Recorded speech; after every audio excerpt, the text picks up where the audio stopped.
Happy Halloween. Happy Halloween, sir. I got the bob today. You Coraline? What if there was a Coraline Whitney Houston mashup? What? Friday now, you and your boys went out to eat. Yes, you did. I feel like it's just Coraline. But y'all went out. Oh, wait. 6 of y'all went out. But you came home around 3. So is that just Coraline Yes, singing Whitney Houston? Is that the... If 6 of y'all went out. So if I just started singing Michael Jackson, I could just say I'm really a wizard Michael Jackson? Because only 2 of you had dinner. I found your credit card receipt. How much longer are we going to do this? You was talking through the whole thing. I was trying to give you a show. Trying to understand. I said Coraline mashed up with Whitney Houston. So on Halloween, you would just have to be singing Whitney Houston the whole night? I didn't know. No, I was doing that right now, just for this moment. Giving you entertainment. You Happy know how they Halloween, you guys. I hope everybody has a great October. Wait, you know how they say, I want to go to the Chris Brown concert? And they be like, we got Chris Brown at home? That's like, I could dress as Coraline at home, but what if I sang Whitney Houston? And I'm just going to leave it at that. And I thought that was pretty fun and cool. Let me know if you like that. I would love to start the show. We are. The show has started. That would be great. Let me be silly. I'm so sick of dressing up. I feel like I've had 10 outfits this month. You have. Probably more. I love dressing up, but geez. I'm tired. I'm tired, Grandpa. Oh, damn. I mean, I can listen. It doesn't look like you put that much. Hey. You put on a hat and a staff. I'm a wizard. But we got. Go ahead, say it. I'm a wizard, Harry. You're a wizard, Harry. By the way, a huge new fan of Harry Potter. No. Which is so crazy. I remember when it came out, I read the first 3.5 books. Mm-hmm. I let somebody borrow a fire goblet. Oh. Right? Goblet of Fire. Goblet of Fire. I let my friend borrow it, and I never got it back. That muggle. That sounds like a slur. It is. They kind of make it seem like it is a slur. And then years later, when we found out who the author really was, we were like, oh. We're the muggles, huh? We're the muggles. The nuggles. There was some hate behind some of those of those chapters. But she never said anything about black people, though, right? Is she racist? Not that I know. I don't know. Oh, okay. It's a gray area. Yeah, I don't know. Could be. We always find out shit later. Right. But recently rewatched the first one. Very good. It's good stuff. What's your favorite scene? I'll tell you mine. Super boring. Super boring. And it's not my favorite scene because of it's the best part of the movie. Mm-hmm. But it's like seeing how far Harry Potter's come. Mm-hmm. When you watch the first one, you see how like practical every shot was. Like the train station just looked like a regular train station. The Goblin Bank looked like a sewer. Mm-hmm. Like it wasn't like all this crazy stuff yet. So the tree was the second one. I really like the troll part. Oh, okay. In the bathroom? Yeah. Okay. The monsters that were just like hidden in the castle. The 3-headed dog. All that stuff. Yeah. Crazy irresponsible. Kids everywhere. The teachers did not care. There was danger in every hallway. Falling off the broom during Squidditch. Right. You say Squidditch? Oh, Quidditch. Squidditch. I think my favorite scene is you know how Harry comes from an abusive home, foster home environment. I'm saying foster home because that's kind of what it is, but he's living in a closet. They won't give him his fucking mail. So all the mail just starts coming through every opening of the house, even though they tried to shield it from him so he could be, very whimsical part. Yeah, so he could go to Hogwarts. Like, that shit was so crazy to me. And I enjoyed it because it was like hitting the fat dude on the face, the muggle. Thousands of letters. Yeah. It's crazy. It was just they really wanted him to go. Exactly. Well, they needed him to go, clearly. Right. So, and it was interesting watching it again. Even though you haven't seen Deathly Hallows or whatever, it's it was interesting watching the first one again and seeing Voldemort. Because it's a different actor later on. And so I'm sure that was easy I'm glad to they do. changed it. I'm glad they changed because the later Voldemort is much scarier. I'm seeing you've seen. No. You've never seen. I super fell off. Like literally maybe I think I saw the first 3 movies. But you've never seen like a picture or a clip of Voldemort? Nah. I mean, in my mind he looks how he looks in the first one. Oh, no. Okay. Similar, but no, much scarier in Deathly Hallows. Oh, okay. So it was kind of interesting because I didn't remember seeing him like that in the first one. So it's interesting going back, watching it again after you've kind of gone through. There is one that I think I haven't seen, and it's Half-Blood Prince. I don't know what that's about. I've seen that. I don't know. I'm so excited to get back into it again because it's like watching it for the first time, and it's because it's been like 20 years since the first one. It's been a long time. But also going to Universal Orlando and like walking through everything when I wasn't really sure what everything was, and now watching it, it's like, oh, I've been there. Just crazy. Right. The whole staircase. The staircase was really cool. The shifting staircase. All that. So yeah. I am Coraline. Coraline from Coraline. Coraline. Very see creepy my movie. Very creepy movie. With the buttons. Early Us, if you really watch it. It's like an early version of Us from Jordan Peele. Oh. You know what I'm saying? How they were trying to swap people. She goes through reverse worlds. Oh, I never thought about that. Very Us coded. Well, I mean, I guess Us is very Coraline coded. But yeah. I never thought about that. Isn't that crazy? You should watch Us now. I will. I just watched Get Out yesterday or day before yesterday, and still holds up. It's still so good. I feel like it gets better every time. Yeah, I mean, I'm excited to kind of just go crazy with horror films these last few weeks.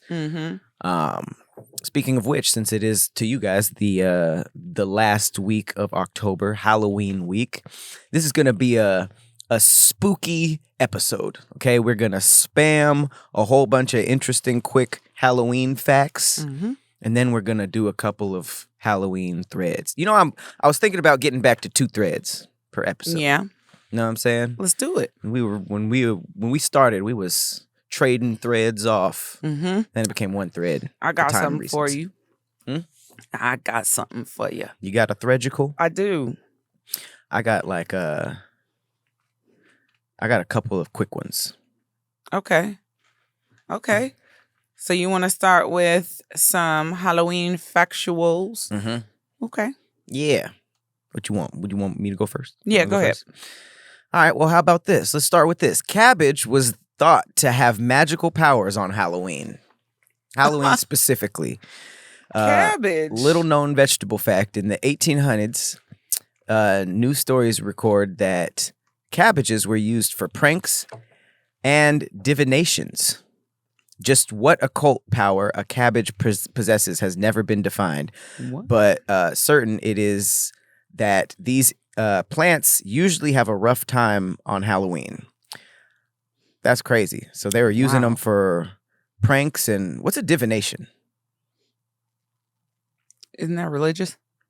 So is that like a cabbage ritual? All right, that was mine. I was gonna say cabbage. Let me be fat for a second. You like cabbage? Oh, I love cabbage. I make a fantastic cabbage. You've had my cabbage before. I make this Cajun cabbage, spicy Cajun cabbage with peppers and like Louisiana sausage, a little bacon, onions. It is so good that I think I want to make some today. Low-key, I mess with cabbage, and it might have powers. Think about this. There's a couple things.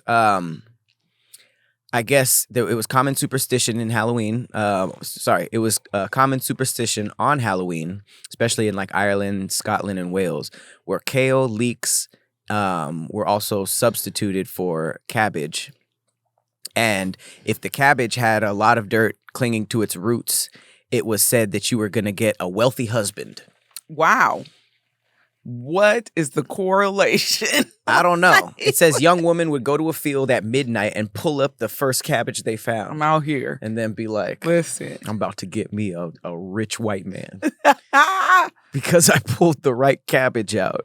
That's crazy. It was called Cabbage Night. Cabbage Night?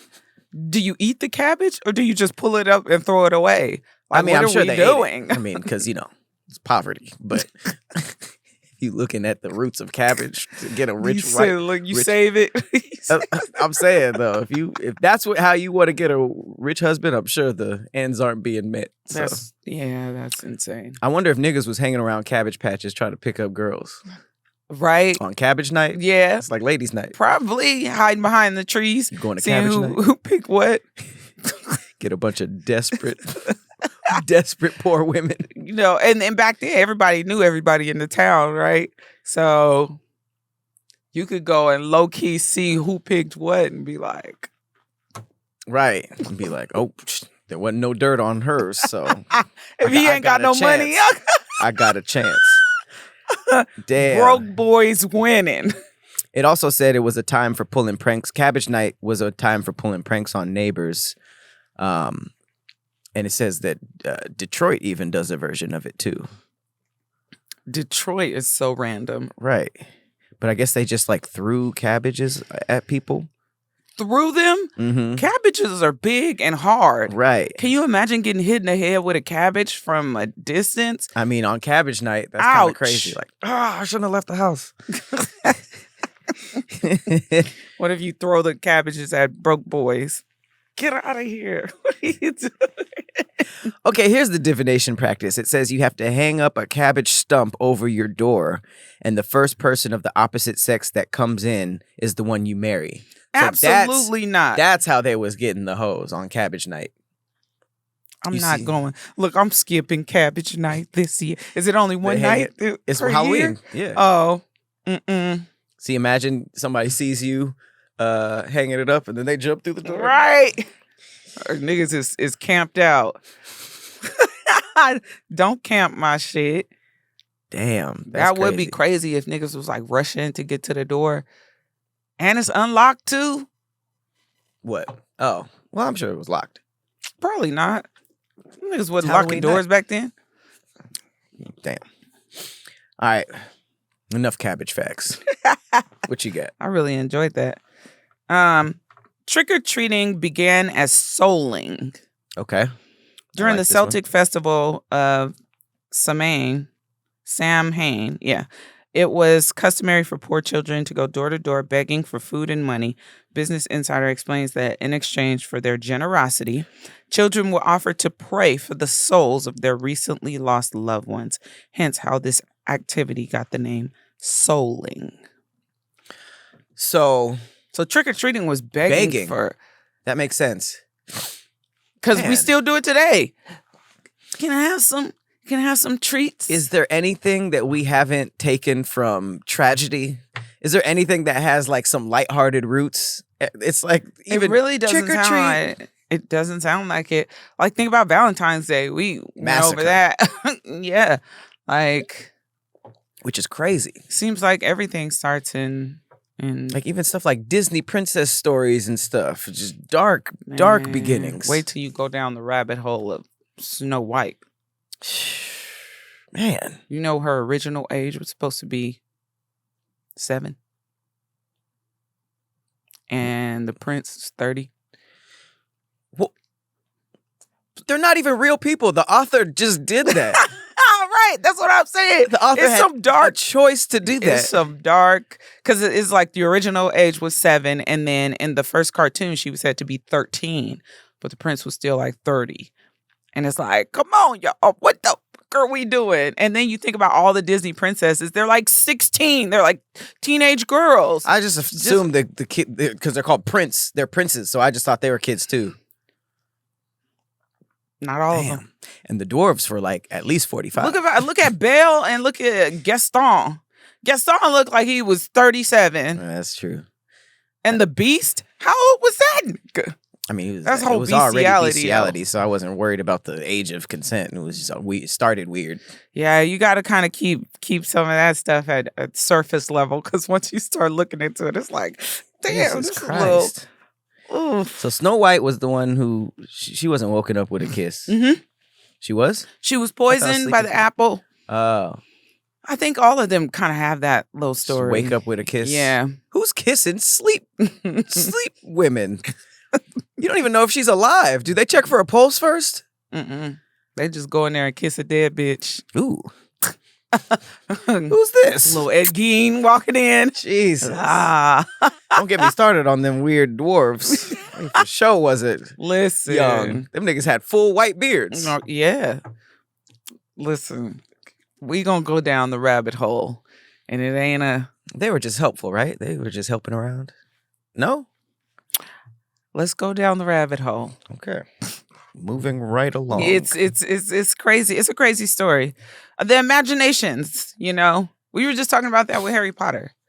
We're talking about how crazy, like, your imagination was to turn it all the way into this story. Right, but I assume that meant goblins and trolls, not like, I'm going to use my imagination for a pedophilia story. Like, okay, bro. And that got published. It's, yeah, because when you think about the times, like, how old some of this shit is. That was normal. Civilization was pretty fucked up out here. Damn. You know, think about the racism that was going on, like fresh out of slavery, you know, the cartoons, that's why the white gloves, you know, there's a lot of history. So. All right. Well, moving right along, let's go into some facts about some Tootsie Rolls. Tootsie Rolls served an unexpected purpose for soldiers in the Korean War. So this is super random. All right, so there was a communication error that led to Tootsie Rolls being accidentally airdropped to American troops in battle during the Korean War. So the troops went on to praise the candies for keeping them nourished, but they also plugged bullet holes in vehicles and equipment, which would seal as the candies froze in the temperatures. What? People was using you know how like on the internet niggas is using ramen to repair sinks and stuff. That was happening in the Korean War with Tootsie Rolls. Tootsie Rolls be hard as shit already. Exactly. So. You see bullet hole like foomp. Now you have a brand new tank. Nice. I bet that shit held up well too. Right. Because it take a long time to melt a Tootsie It looks Roll. like sealant more than candy.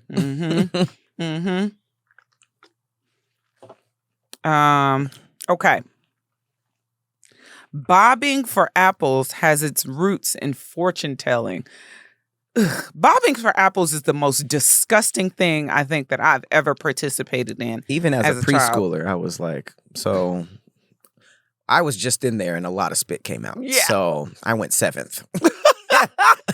Yeah. Even as a child, I was like, this is disgusting. That's the most disgusting. And I never thought about it as a kid, but I think bobbing for apples never went past childhood. I did not do that as a teen. Well, think about the whole point of it is like attempting, like, so even if you like get someone, you're like, lost it.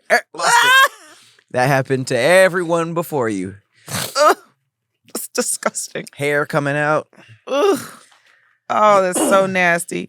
Bobbing for apples started with fortune telling, specifically predicting whom a woman would marry. Why are they always trying to pick who we marry? Because y'all was desperate. Y'all just needed. I mean, okay. I feel like a lot of women on the internet are bobbing for apples now. So. Damn. In one version of the game, girls would discreetly mark apples before placing them in water, and when their male peers would try to catch the fruit, the apple they got would determine their future mate. Jesus. Y'all didn't do nothing for fun? It doesn't sound like it. It sounds like everything we did was trying to marry us off somewhere. Right. They say everything's about fucking. Well, I mean, I feel like early marriage was also about like land and royalty. Business and like, stuff. Who cares if our families are related? You know, we want to keep this going. So my daughter marries your daughter. We expand our land, blah, blah, blah, blah. Like it wasn't about love until recently. It seems that everything was about how to control women. Yep, I agree. How to control little girls, teenagers, women. Like, we can't even have a fun carnival game without being married off. Right. We got to pick Cabbage, and whoever gets, It can't be just like, I got the biggest apple. I win. Right. Like, yeah, now go into that line right there. It's like, oh, shit. I thought we were having fun. And it's like, oh, you got to marry my daughter off so we can get this or so we can get that. It was just pretty miserable. Seems like everything is about controlling women. Crazy times. Very Game of Thrones-y. Yeah. All right. How about this? Candy corn was originally called chicken feed. Oh, I can see why, and it should still be.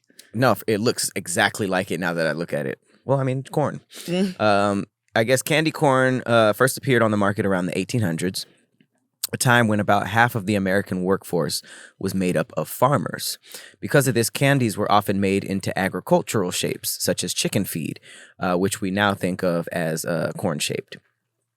This happened after World War I, when corn became viewed as people food. People food.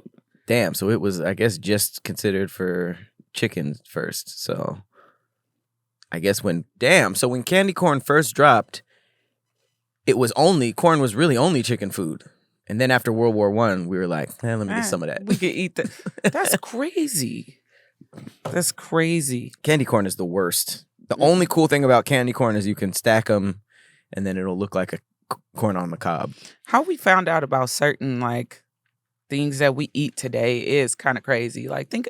I saw something earlier and I didn't read up on it, but it had said who was the first person to drink cow's milk. That's the worst had one. to have been on some nasty shit. Milk and cheese is the worst one. Who figured this out? Some settler, I'm sure. Well, I mean, we drink. Let me drink from the udder. You think they just sucked on the cow's udders? Probably, and it probably was a little chunky too. It probably tasted like tapioca, or had the consistency of yogurt. What if they was just freaks, just trying to get? I don't think. I think that's a funny joke, but I don't think the first people did it on to some suck on shit. the udder. I don't think it was on some freaky shit. I think that every animal drinks the milk of their mom. So somebody was probably like, we could probably drink that. The cheese part is what's crazy. Why are you giving them so much credit? I don't think that was a... Because I don't think the inventor of milk was giving a blowjob and was just like, oh, this actually tastes good. I'm going to put some cereal in it. Why not? It happens. Because I just don't think that. That shit was happening. It wasn't just innocent stuff all of a sudden we just start sucking cow udders. Nah. I get it though. You have faith in old humanity. No, I don't. I just don't think that was it. Listen, I've seen some stuff Do I think still goes on farmers today. Are smashing animals? Absolutely. I don't think that's how we got milk. Okay, I do. Here we go. Back to this shit again. Women used to play Halloween games to learn about their future husbands. Okay, everything's kind of went about over that, right? While Valentine's Day is now widely accepted as a holiday for romance, there was once a time when Halloween was associated with courtship. The New York Times explains that in earlier 20th century, Halloween activities often played upon women's pursuit of love. One game involved cutting an apple skin off and tossing it over her shoulder with the landed peel said to indicate the first initial of her future suitor. We was trying to do everything for... It's almost like life revolved around that. Yeah. Which sucks, but I guess that makes sense. Y'all didn't even really get a chance to get some cool childhood games. Right. It was all let's play house. I'm just a stay-at-home mom, and you come home from work. That's not a game. Right. Niggas did a bill simulator. Right. An argument simulator. Can't even bob an apple, goddammit. Then you got to take that apple and peel the skin and throw it behind your back. And where it lands is the initial of... I don't even understand that. That's insane. It's crazy. And then fast forward to Barbie and Ken. It's just like y'all were born, and then it was like, all right, grow up. Right. As soon as all of our childhood toys are a kitchen or easy bake oven, and then y'all got the nerve to tell us to grow up. It's like, nigga, I was playing Power Rangers. You've been wanting to get married since you were 9. There's a whole thing about that, like the difference in why, it's so much more difficult for men to acclimate to, home life, right? Because when y'all are growing up, y'all can play G.I. Joe and do all this fun shit, and all our shit is about is getting married, finding love, being domesticated, staying in the home and taking care of the baby. We get babies as kids, like to take care of. Oh, I forgot about that. So we get we learn how to take care of the home, but one could argue that the stuff that you guys were playing is directly related to protection, maybe. So, like, you guys are doing fighting and all that kind of stuff. You're dressing up as warriors and soldiers, policemen, firemen. Right. So maybe if we're just in one big simulator. That was just our tutorial coming out the womb. Dragon Ball Z. Learn how to swing, nigga. Yeah. Shit's hard out here. Right. And y'all just get a Cabbage Patch Kid doll. Right. Learn how to raise this. It's fun. Y'all niggas stressed out as 5-year-olds. We getting vacuums as a 2-year-old. Like, y'all both got diapers on. That's insane. There's a whole, like, I used to have this as a kid, like there's like a whole like grocery store place where you go and you can like put the boxes of rice and everything and organize them into trippy. Yeah. I had a grocery store playset. Wow. I never thought about that. I'm trying to think of like all my toys. It was like, fireman, construction worker. I had a belt and a hard hat. Like, yes, they were setting y'all niggas up to be fucking blue collar workers and fighters. Interesting. There was no businessman play toys. Teach me how to do my taxes as a 3-year-old. Like, lawyer set. None of that. We was just blue collar. What do you want to be when you grow up? I mean, I feel like a lot of this stuff is glaringly obvious, but it just clicked for me. Like all of our toys, all y'all toys, house. And I thought it was just y'all. And that was like, man, that's crazy. But that was quite the Uno reverse card. Y'all niggas didn't want to play house. Y'all niggas wanted to be out in the streets, G.I. Joeing, while we taking care of the baby, cooking and cleaning. That's crazy. Barbie's dream house. We cleaning up the house all day. I was really like, I'm at home waiting for my husband to come home. Like, that's a shitty game of I don't work. What kind of toys is that? Right? Damn it. Damn. It's fucked up. The propaganda. That's nuts. We've been set up. It wasn't until the 1970s that candy was exclusively given out to trick-or-treaters. So I guess trick-or-treating became popular in America in the 1930s, but it was acceptable to hand out anything. So people was giving out cookies, nuts, toys, coins, just household stuff. Come on. Until candy companies started marketing prepackaged Halloween offerings in 1950s, and then 20 years later, it just became the primary treat. Wait, so there were better trick-or-treating stuff I don't want no before? damn nuts and toys. I'll take a toy. I'd rather have a toy over some candy. Damn, it was just marketing. That's so crazy, like how some traditions and like staples just was a marketing thing. Like I heard Got Milk was, because like a couple of years ago I was just like, damn, Got Milk, like what company was that even promoting? Right. You know, they were just like, just drink more milk. Yeah, like it wasn't like drink so-and-so milk or, Altadena milk, It was just like, hey, milk in general. Yeah, I don't think I know what's crazy about that is that was just from like just to sell more milk. Oh. And then I also heard the same thing about breakfast. Like breakfast in general was just like, hey, I know that humans just need to eat a couple times a day, but what if we added another one? Then we could get all these eggs off. Oh my God. And now we're just like, breakfast is the most important meal of the day. I think that phrase was part of the marketing. That's crazy. And then everybody was just like, damn, I wouldn't eat until like 2 o'clock because I'm poor. I never thought about that. There's probably eating half a meal a day. Mm-hmm. Sometimes I do get tired of eating and I'm like, I gotta eat again. Crazy sentence. I do. Like sometimes, because you've never been in this situation where you were hungry, but you didn't have a taste for anything. It was kind of like, okay, I need to eat. I don't have a taste for anything. And usually for me, when I don't have a taste for anything, then I don't want to eat. But if I'm hungry, it's like my body is fighting. That's when I just end up cooking. That's why y'all are so like annoying when it comes to picking some food. Because y'all like, I want to eat. Mm-hmm. What do you want to eat? I don't know. Like, help us out. Help us. That's why I don't have a taste for anything. I come in the big strong man. Tell me what to eat. That's insane. You try to control everything else. All right. This is my last one. All right.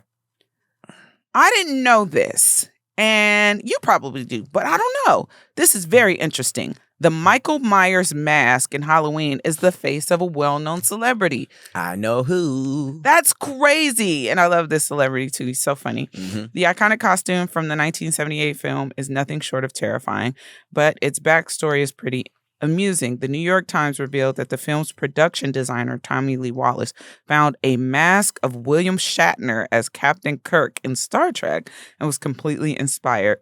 The crew spray painted it white to achieve the look we're all familiar with today.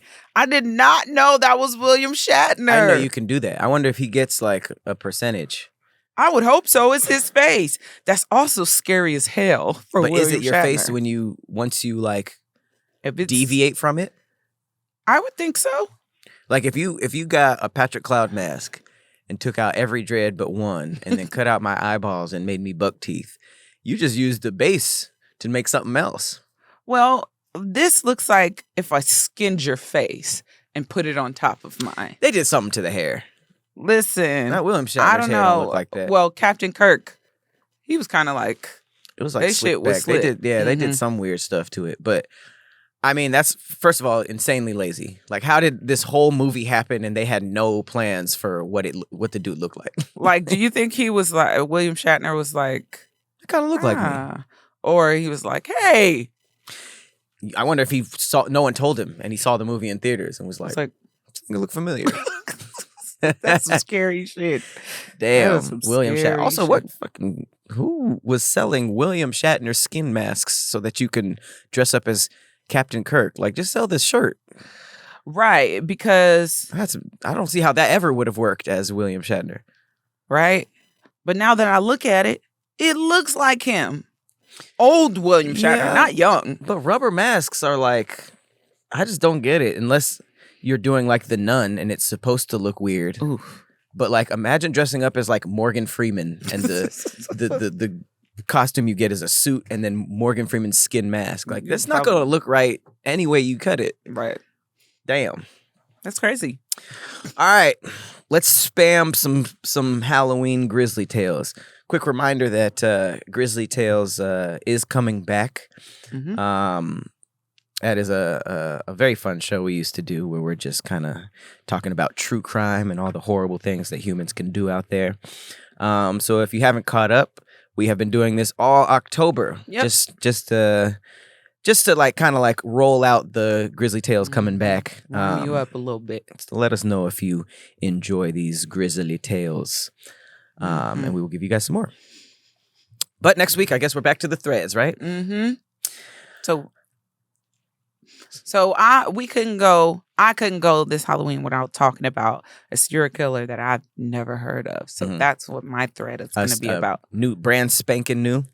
Yeah, like I just don't know who he is, and so I'm like, I'm sure I could shed light, especially in this climate right now of Monster being released. Mm-hmm. And so now everybody's really finding out who's who. So, okay. What about yours? I am going to be a supporting character today. I got 2 paragraph-long little quick Reddit stories. Okay. But they kind of deal in the paranormal. Oh, okay. Let's hear it. So I can just sandwich your stories. Okay. All right. So this is a creepy story from a Reddit called Ghost Stories. Simple enough. Mm-hmm. And it's titled Brother Haunted Us. Ooh. So I've actually never heard of a paranormal story that was so incestual. Not like that, but like within the family, you know? Mm-hmm. All right, let's start it. Okay. My brother haunted us. Ooh. So my brother died when he was 12 in an accidental drowning. He started haunting the family a few months later. God damn. First weird happening that was attributed to him involved a figurine music box. He had picked out the music box for our Mother's Day gift that year. It's a wind-up box with an on and off switch, which is just a creepy thing. I feel like at this point, music boxes are just paranormal. Period. Like, I don't ever want to see one of those again in my life. You're just setting up a future haunting by having that. Mm-hmm. But one evening, everyone is seated at the dining table. We're about halfway through dinner, and the music starts playing from the other room. Everyone looks around the table. No one is left since the start of the meal. Dad gets up. We all follow. He stops in front of the china cabinet. The cabinet doors are closed. The music box is behind the glass, rotating around, playing a tune. Whoa. Dad opens the cabinet door. The music stops. He picks up the figurine and turns it over. The switch is in the off position. No way. He places it back on the shelf, closes the cabinet, and we all follow him back to the dining room to finish our meal in absolute silence. As Dad sits back after dinner with a cup of coffee and a roll your own cigarette. Why did he say it like that? And a roll your own cigarette. Okay. I didn't know that's what they called it. Mm-hmm. He says, Billy was always a bit of a practical joker, wasn't he? I inherited that music box when my mom passed away a few years ago. It sits quietly on my shelf. Okay. So it was a cute haunting. It wasn't like at the foot of their bed. Like, yeah. Remember me. That's more of a like, I'm still with you guys. Heartwarming stuff, you know? That shit's scary. I do now that I've never heard of a situation like that. It seems pretty original, but it would be cool to see a movie of a family positive member haunting. No, a family member just straight up conjuring, haunting their own family. Like, hey, like, guys, what do we do? An accidental drowning is just horrifying. Right. I wouldn't be surprised if he started doing some other sinister shit. Like, why y'all didn't teach me how to swim? Hey, I mean, that's the crazy part about accidental drowning is that it can happen at any time. The craziest part is when it's in your own pool. Right. You know, but I guess depending on where you live, you can just go out back to the creek, fall in, no more Timmy. Damn. No more Timmy. Them be the worst hauntings when they be drowning in creeks and rivers and shit. Why? Like, think of the curse of La Llorona. She drowned them in the creek. Yeah. That is true. If it was like a communal pool, it's not as good lore. Yeah. If it was in like the hotel pool in the middle of a building. Right. Now you see about the 13th floor. It is kind of crazy. Is it kind of crazy to you that no hotels have 13 floors? I think that's because of the superstition, though. Right, but that's such a strong superstition. I wonder if there's more like solid evidence somewhere that's like super classified to make buildings actually like avoid building having a 13th floor. Well, you can't really skip the 13th floor. You could ignore it and just put like, it's 14, but like, nigga, well, this is the 13th floor. It's still 13th, but not. I mean. That's why I'm saying the lore has to be so strong. But the thing, I don't know. And this is like, these are probably some of these people don't even believe in that, but still have to do that. Like, it's interesting. But you think the ghosts are like, they got me. They called this the 14th floor. Let's check next door. But that's why I'm saying it has to be, it's crazy to just be like, okay, well, we're not going to make a 13th. It has to be about money. It has to be something where like the people weren't buying. They're like, oh, I don't want to. 13th floor is superstitious, so I'm not gonna buy a hotel here if you give me the 13th floor. So now they're just like, all right, it's 1413. You know, it's 1420. there is a 13th floor, but there's just no access to it. That way you get past that whole thing. Well, that seems like it costs more money, so I don't think that would be. It would, but I mean, I just feel like there might be something that we're missing because all of these companies, and I'm sure there's a ton of people that would love to stay on the 13th floor. It's thousands, millions of people. Pretty niche personality. I feel like it has to come down to money, and they're just like, man, nobody's buying these hotel rooms on the 13th floor. Let's just trick them. Or maybe like they have a service elevator, in the back where there's only one elevator that can go to the floor, and that's where all the storage and shit is. Back room. See, that sounds like that sounds like it would cost more money to do. No, I'm saying the storage for the hotel, like the extra refrigerators, the extra beds, the rollaway stuff. The 13th? And yeah, they got to have a storage somewhere. I wonder if, because you know how service elevators, you could take those and those go to floors that public elevators don't have access to. Mm-hmm. So maybe that's the way they've gotten around it so that they're not wasting money. Okay. Something to think about. Okay. Mine is about a serial killer who was a doctor, a general practitioner named Harold Shipman. Born in January 1946, died January 2004. Known to acquaintances as Fred Shipman, was an English doctor in general practice and serial killer. He's considered to be one of the most prolific serial killers in modern day history, with an estimated 250 victims. Damn. Over roughly 30 years. On the 31st of January in 2000, Shipman was convicted of murdering 15 patients under his care. He was sentenced to life imprisonment with a whole life order on the 13th of January in 2004, one day before his 58th birthday. Shipman hung himself in a cell at H.M. Prison, Wakefield in West Yorkshire. The Shipman Inquiry, a 2-year-long investigation of all deaths certified by Shipman, examined his crimes. It revealed Shipman targeted vulnerable elderly people who trusted him as their doctor, killing them with either a fatal dose of drugs or prescribing an abnormal amount.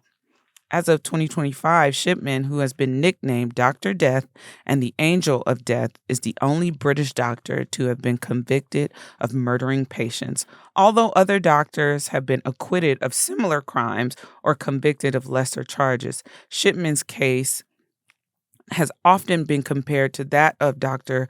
John Bodkin Adams. Some nurses, such as Beverly Allett and Lucy Letby, have also been convicted of murdering patients in their care. That has to be like the worst shit ever for a patient. To have a sinister, murderous doctor. Dr. Death is a great name. I thought Dr. Death was Dr. Kevorkian. Isn't that his nickname too? Who's that? Dr. Kevorkian, the assisted suicide doctor. Oh, yeah. Yeah, I thought he was Dr. Death, so I don't know.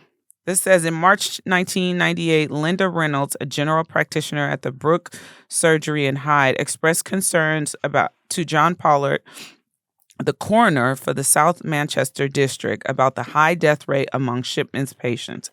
In particular, she was concerned about the large number of cremation forms for elderly women that he had asked to have countersigned. The Greater Manchester Police were unable to find sufficient evidence to bring charges and close the investigation. The Shipman Inquiry later blamed the GMP for assigning inexperienced officers to the case. After the investigation was closed, Shipman killed 3 more people. A few months later, in August, taxi driver John Shaw told police that he suspected Shipman of murdering 21 patients. Shaw became suspicious as many of the elderly customers he took to the hospital, while seemingly in good health, died in Shipman's care. Shipman's last victim was Kathleen Grundy, a former mayoress of Hyde who was found dead in her home on June 24th, 1998. He was the last person to see her alive. He later signed her death certificate, recording the cause of death as old age. Grundy's daughter became concerned when fellow solicitor Brian Burgess informed her that a will had been made, apparently by her mother, with doubts about its authenticity. The will excluded Woodruff and her children, but left, was that £386,000 to Shipman. That's crazy. He forged a will and left all the money to himself. That's baller. That's crazy.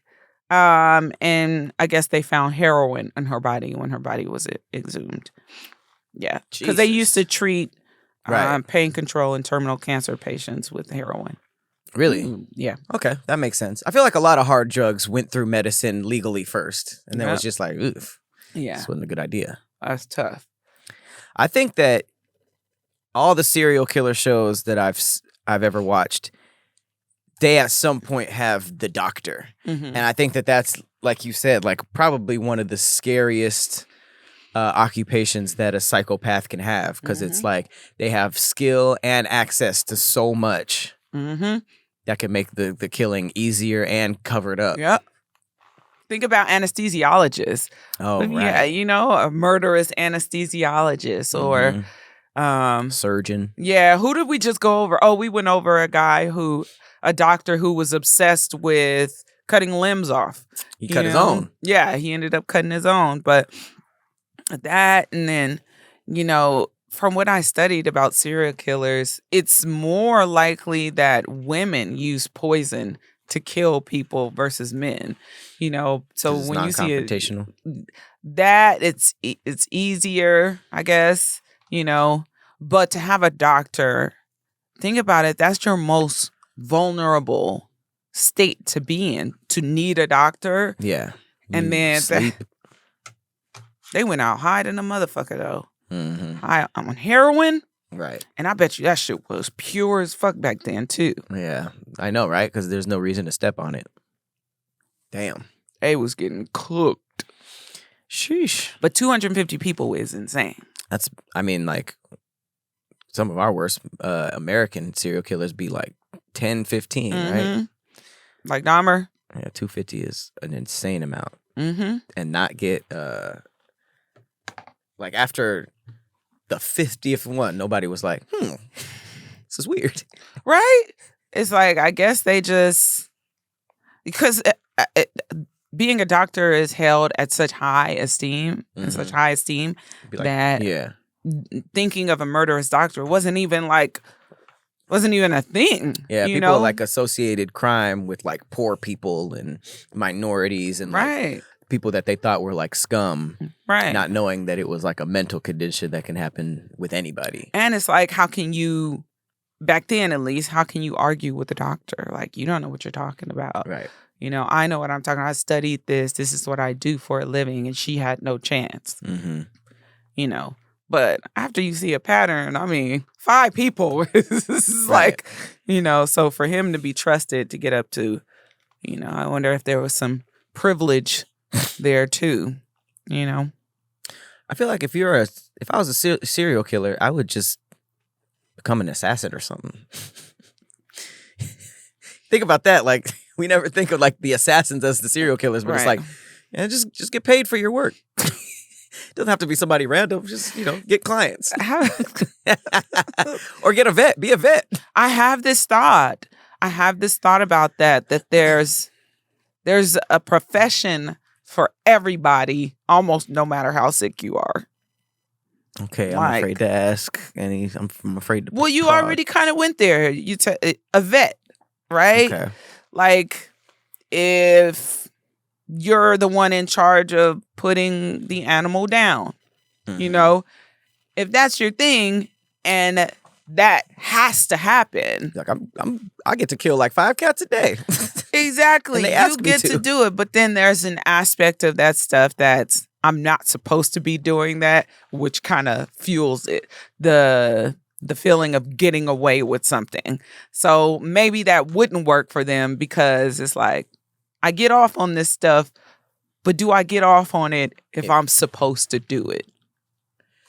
I'm assuming you would. Remember when, what were we watching? I don't know if it was Ed Gein or Dahmer, but he was just at the meat factory just making sausage, and they're like, "Oh, you were off 5 hours ago." He's like, "I like it." You know? Ed Gein. I feel like if you want to, I feel like it don't matter if it. But I get what you're saying. It's kind of like the allure of like, yeah, I'm doing something wrong. Yeah. Or you could have kept it at, dissecting. I also feel like there could be like coroners and stuff like that if you're obsessed with death. But I don't know. He was fucking them. So it's like, that's kind of tough. I don't know. It's. I'm going to turn the page. Let's move on. All right. It's another quick one. I'm going to call it 3:30 a.m. Ooh, the devil's hour. I hate 3 a.m., man. Even if I don't wake up at 3 a.m., if I stay up till 3 a.m., I'm like, ugh. Don't look in the mirror. Oh, I won't. I won't look in the mirror in the 3 o'clock hour. I'm sure I have in the bathroom on accident, but luckily nothing happened. Just make sure you. All right. 3:30 a.m. A few nights ago, something really strange happened. I woke up around 3:30 a.m. and I was sleeping facing my roommate's fourth bed. What? I sleep on the third one. Maybe like they're a dorm. In college? Yeah, I don't know. Yeah. It's all in the same room. It's crazy. So wakes up at 3 a.m. She has 3 roommates, 4 beds. She's sleeping on the third one. When I opened my eyes, I saw a girl sitting on the edge of my roommate's bed. Her hair was open. She was playing with it, almost like she was trying to tie it up. Freak. That's the first thing I thought. Like, freak. Okay, about to get an otherworldly goblin, ghoulish goblin. At first, I thought I was just half dreaming, so I rubbed my eyes and I blinked a few times, but the figure was still there. I figured it might be morning already, and maybe my second roommate had woken up early and was sitting there, trying to wake the fourth one up for breakfast. So I turned around facing the other side of the room towards my second roommate's bed, and there she was, sound asleep. That's when it hit me that it was still dark. I checked my phone. It was 3:30 a.m., so it couldn't have been breakfast. I slowly turned back again to look, and the girl was still there. But this time, she stood up and started walking towards the main gate of the room. What is this room layout? This room sounds ridiculous. Sinister. The next morning, she said, I didn't dare move. I just shut my eyes and stayed frozen until I somehow fell back asleep. Crazy reaction. Mm-hmm. Survival instinct of a water balloon. I didn't dare move. I just shut my eyes. So she just was like, all right, well, I'm going back to sleep. She probably felt like she was tripping for real. You know, if the stories, because this has happened to me, you think you see somebody, you look away, and then it's nobody. Yeah. You can count that off as like, I think I'm seeing stuff. Mm-hmm. But when the ghost is bold enough to be still there, like, yeah, you seeing this. Ain't no go back to sleep. That's why I hate when people just put the covers over them and they're like, okay, let me just That wait. makes it scarier. Because you don't know where they are, right? Right. Later that day, I met my old roommate. She used to stay in this same room before me. And when I told her what I saw, she went pale. She said she had seen the same thing, a girl sitting on the edge of the bed with her hair open, and the tying it up. I don't know what to make of it, but I swear what I saw was real. Has anyone else ever experienced something like this in a hostel or dorm? Okay, so this was a very primitive dorm room or something like that that had 4 beds and a gate. But I'm kind of down with the ghost bop that's tying her hair up, trying to look for a victim. You wish she was in that story now, huh? Was she sitting on a bed? What? The girl was sitting on a bed, right? Sitting on a bed, tying her hair up both times. The old roommate saw that too. And so the bed that she was sitting on, the roommate was not laying in. She said that, the person she thought it was asleep. So she accounted for everybody. Okay. Yeah. So you could probably see her friend laying there and the girl sitting on the bed next to the roommate. Oh, I'd be mad. I'd be like, you didn't wake me up. You just went back to sleep. Right. She was sitting on my bed. She was like, ugh. She said, look, that ain't my business. It okay. ain't my business. Yeah, until she's sitting on your bed. That's crazy. Ooh, that's scary. Yeah, that was a freaky one. I don't know. I don't know where along the paranormal path that girls became scarier. Because you'd think it'd be like, you think every horror film would have like just some dude, you know, some big dude. Because then it's like, man, whether this nigga dead or not, there's a nigga in my house. But for some reason, like small Asian about the women, Ring. Yeah, children. It's just, I don't know. I guess it's the innocence mixed with the evilness. And you know, like how there's so many movies about children being able to like tap into, you know, their sixth sense. Right. You know, Children of the Corn, Sinister, you know.